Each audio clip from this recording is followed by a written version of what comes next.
Hi, Tina and Dina here. Today we're going to be talking about weight loss, and summer is coming. Yes, everybody's getting into the shape. Yeah. So today we're going to discuss some options like diet and therapies, detox therapies, maybe addressing some of the root causes of why people cannot lose weight, and see what we can do with it. Yeah, a lot of people, Dina, they have such issues with trying to lose weight, and they rush maybe a couple weeks before to be beach ready. But this is not realistic unless probably you're 20 years old. Even for some 20-year-olds, we're dealing with issues that we see people having more and more difficulty trying to lose weight. And so I think it's very important that we have this discussion today to kind of look at why someone may have difficulty in losing weight. One of the biggest things and most obvious things that I see is that a lot of people come into me and they're already on a reduced calorie diet, but they're not eating foods that are conducive to giving them nutrients to help their cells to metabolize that fat and to actually lose weight. And I bet those people are really hungry. They come to you, give me food, Tina, I'm hungry, I'm trying to lose weight. So in those cases, what kind of diet or menu do you create for them? Well, the first thing I tell them is stop eating processed food. So a lot of people will say, oh, I'm eating this bar, it's only 90 calories, or I'm eating this cereal, it's only this many calories. But there's no nutrient density in those foods. So just getting rid of those foods and replacing them with real plant-based foods, a lot of vegetables, a lot of varieties of vegetables in the diet, organic, grass-fed, pasture-raised meats and chicken and fish, nuts, seeds, avocados, healthy fats, olive oil. The Mediterranean diet is a great place to start. Not a lot of refined white flours, avoiding a lot of sugar and processed foods, as we said, and going back to nature, going back to the real stuff. So without following a specific kind of diet, simply going back to real food and eating real food can help you to lose weight. What about those people who are trying to eat real food and they are eating all the right foods, as you said, the nuts, the seeds, the everything, as you mentioned, but they still cannot lose weight and they are at a loss? It's like, I'm doing everything right. What else? What's the next step? Well, the next step, we need to start looking at some root causes. So, for example, one of the biggest things I see is an inability to digest and absorb their food properly. So, we're not necessarily what we eat, we are what we absorb. So if we do not have enough stomach acid, which helps to break down proteins and break down food properly, our food will not be digested in the right way, because stomach acid also helps to stimulate the pancreas to produce those enzymes to break down foods. If we have issues with leaky gut, in other words, we're triggering an autoimmune attack, and we are not absorbing food properly in that way as well, and our body's constantly inflamed because of a leaky gut, then whatever we eat, we're not going to address the issue. So all these things kind of need to be addressed and make sure that we have optimized digestion and that we're pooing, that we're going to the toilet properly. Absolutely. So for our viewers, to kind of guide them with the plan, they go to a lab. What kind of tests do they need to do to discover if they have those issues? So with stomach acid, you can do a very simple test at home with baking soda. You take some baking soda, mix it with some water without having eaten anything in the morning. You drink this concoction. You wait 5 minutes, and within the first 3 minutes, you should have a nice big burp.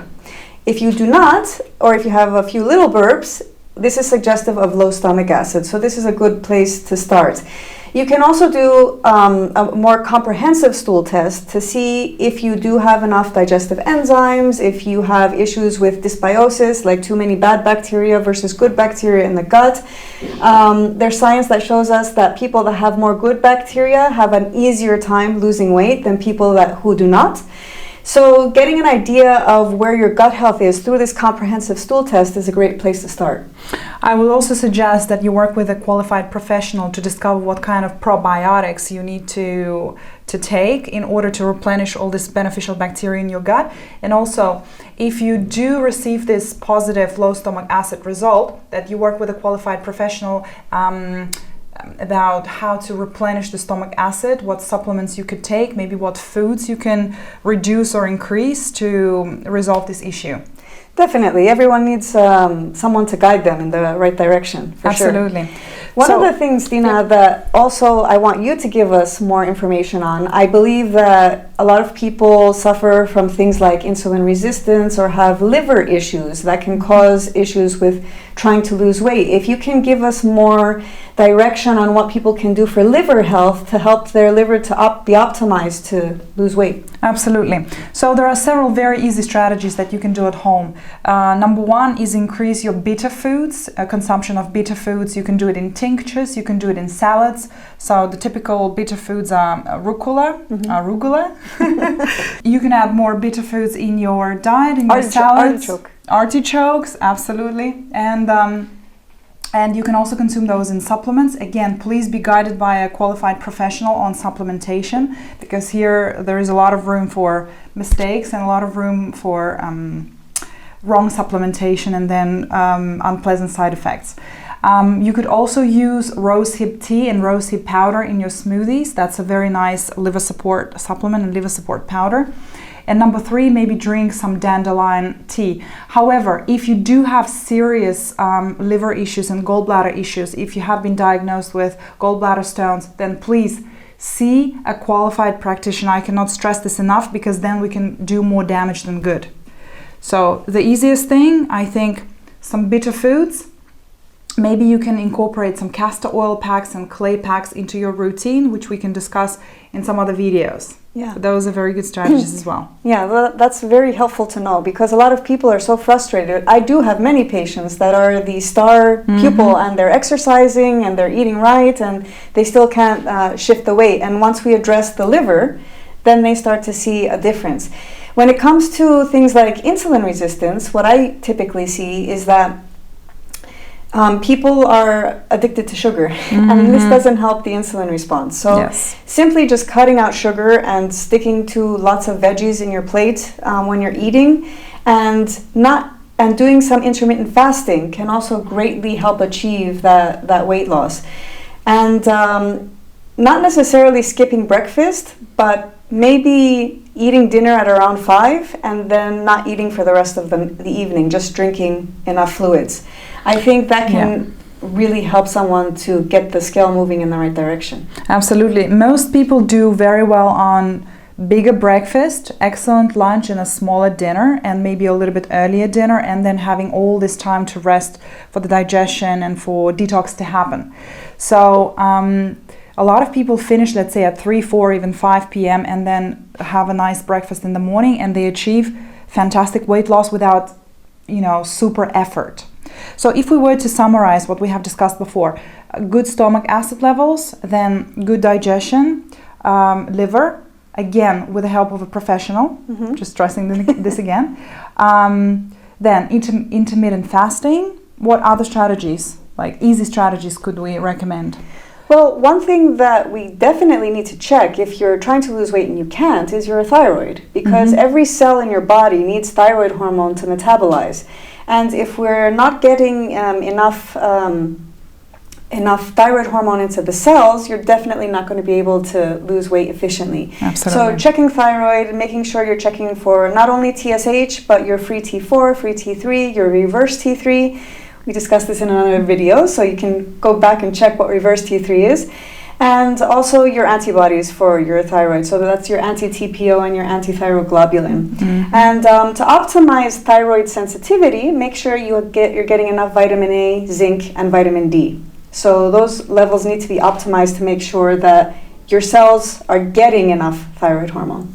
And also you mentioned about constipated people, and we touched a little bit, but to elaborate further, if you have severe problems with constipation, then you definitely need to look into your thyroid lab results. Plus, we need to see what else is happening, why you're so constipated, because that could be a massive issue for those who are trying to lose weight. We've had cases here at Neomed for people performing some therapies and losing massive amounts of fecal mass. So that kind of accumulation can definitely stall all of your efforts. Exactly. Correct. Exactly. Poor digestion again. So that could be poor digestion, your liver not working properly, and you need thyroid hormone for the intestines to move. So if you're not getting enough thyroid hormone, that could be a big reason for your constipation and inability to lose weight. Do you have any magic tips for those who are craving sugar and don't know what to do? Like, I need to eat sugar now. It's one of those things where if you just kind of stop cold turkey, it's the best thing for you. I mean, the first 3 days will be tough because you will get headaches. You will feel like an addict, you know, like you're weaning off cocaine or something, you know. But it's worse than cocaine. Yeah, it's worse than cocaine in many ways. But after those 3 days, you should see a shift, and your body will stop craving it. Unless there's some severe overgrowths going on in your body, like, you know, parasitic overgrowths or fungal overgrowths and things like this. And Dina can tell us more about that. But in general, just shifting to eating a lot more fiber, a lot more vegetables can help you to decrease your wanting for sugar. And a lot of people make the mistake of replacing sugar. So they say, oh, I can use stevia, or I can use this and that and the other sweetener. But the thing is, these tricking your brain that you're getting sweet still makes your body crave more sugar. And it actually throws off our hormonal regulators for being hungry and not being hungry. So if you're eating these sweeteners, even though that you're not getting any calories, it increases your wanting to eat more, therefore hindering your ability to lose weight. And so we don't want the sweeteners. We want to replace the taste of sweet with other kinds of tastes and, you know, avoid that sweet taste. Really, it's just about doing it for 2-3 days, and really you can kick the habit. Absolutely. And for those who have difficulty kicking the habit, there is one little trick that some naturopathic practitioners advise or recommend. If you really, really crave sugar and you don't know how to stop the craving, just take a little bit of L-glutamine amino acid and dissolve it in water and drink. It doesn't taste anything. The taste is pretty neutral, and that should really make your craving subside dramatically. So this is when you cannot beat it. However, if you really want to change your dietary habits and kick the sugar out of your life for good, then work with a practitioner to make sure that the diet is in place, right diet is in place, the stomach acid is in place, liver is working properly, then you don't have any fungal or overgrowths that are driving your cravings. And then there is a higher chance of losing weight in a right manner that would last for a long time. Yeah, I mean, right now we're undoing myths that the weight loss industry is having so many people believe exercise more, eat less. And that is not the equation. There's so many people with chronic issues that they need to kick before we can effectively see weight loss happen. And they cannot exercise. A lot of people cannot exercise. They simply don't have enough energy. Their adrenals are crashed. I mean, the mitochondria is not producing enough ATP. So exercise is even out of the question in those cases. And that's another great example of why someone may not be able to lose weight, adrenal fatigue or dysfunction. Absolutely. And so when we're stressed out to no end, you know, we're not sleeping enough, we're just getting up and we're running around, we're not eating properly, we're drinking way too much coffee. This is a recipe for disaster in terms of trying to lose weight. Your body will just say, okay, I'm shutting down now. I'm in a state of panic. I'm not going to metabolize anything because we can die. Your body is programmed not to die. So it just shuts down in a state of chronic stress. And so, you know, making sure that you're taking deep breaths throughout the day, stimulating the vagus nerve, you know. If you're a singer, you can sing, you can gargle, you can do meditation, prayer. All these things help to calm yourselves down so that, you know, you're able to lose weight. And optimizing your sleeping habits, you know, not staring at screens before you go to sleep, making sure that you have deep sleep, making sure you get enough magnesium so that you can, it's like an anti-anxiety mineral, helps you to decrease your anxiety and help with sleep. Getting enough vitamin C helps your adrenal glands. All these things help to decrease stress and your perspective on stress as well. And so I get so many patients that they say, you know, Tina, I went on vacation and I was eating whatever I wanted and I lost weight. Yeah. Guess what? So you relaxed. Yes, very good. Yeah. Tina, I think one of the last questions that I'm going to ask. So for our viewers to really tackle the issue, what are the first 3 steps that they need to take? Okay, so the first step is definitely just get rid of all the processed food and the sugar from your diet. Just clean out your cabinets, you know. Go for real organic food. That's the best place to start. The second thing is optimize digestion. So if you are a person that burps a lot, for example, that's a telltale sign that you have low stomach acid. Make sure you're working with a practitioner to give you the right digestive enzymes, to give you the right things to optimize your gut health, making sure you're not constipated and that you're going to the toilet properly. Mm-hmm.